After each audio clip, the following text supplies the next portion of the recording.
Welcome back to Fox and Friends First. North Korean dictator Kim Jong-un shocking the world by saying that he is open to the possibility of denuclearization if his regime stays in power. President Trump remaining cautiously optimistic. We have come certainly a long way, at least rhetorically, with North Korea. These are the cards we were dealt. We're handling it properly. And again, as I said, hopefully we'll go in the very, very peaceful, beautiful path. We're prepared to go whichever path is necessary. One way or the other, we have to do something. So is this all smoke and mirrors, or is it legit? Here now to weigh in is our foreign policy panel, former CIA analyst Fred Fleets and international relations expert Dr. Rebecca Grant. Thank you both for joining us this morning. Really appreciate it. Good morning. So, Dr. Grant, I'll start with you. Were you surprised to hear this yesterday, coming from South Korea, saying that they were able to work out this and that North Korea is willing to talk?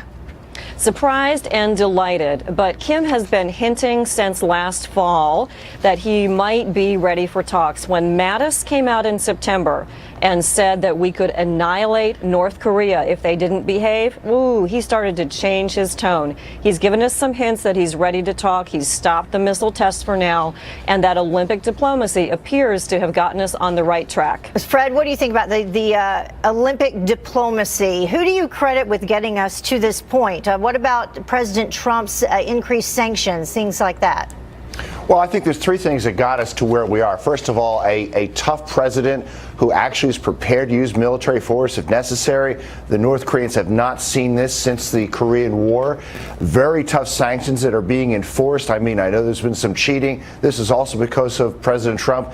And finally, China. China is considering changing its policy towards North Korea. It's starting to look at North Korea as a liability, and it's worried about radiation leaking into China if there are further powerful underground nuclear tests. I think these factors have changed the equation. Yeah, Dr. Grant, it really is interesting if you think back to all of the tweets that went back and forth between President Trump.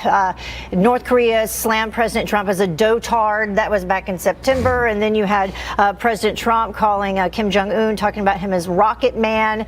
But here we are. Here we are. And listen, Trump basically rushed into a burning house to reverse our North Korea policy. Obama couldn't get it done in 8 years. That Obama policy collapsed, and Trump has done it.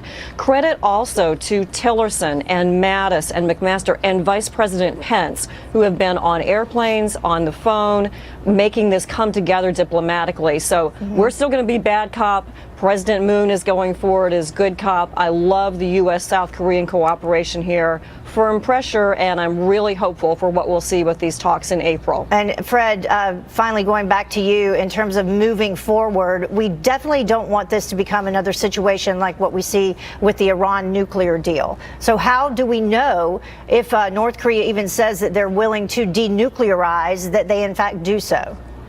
Look, I want us to pursue these talks, but I'm extremely skeptical. North Korea has a history of manipulating negotiations and cheating on its agreements.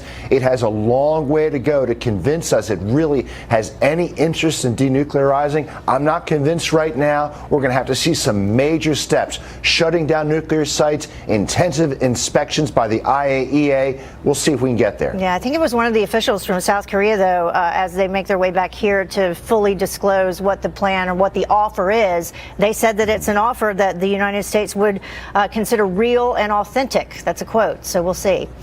Thank you both for joining us. Appreciate it. Good to be here. Have a great day.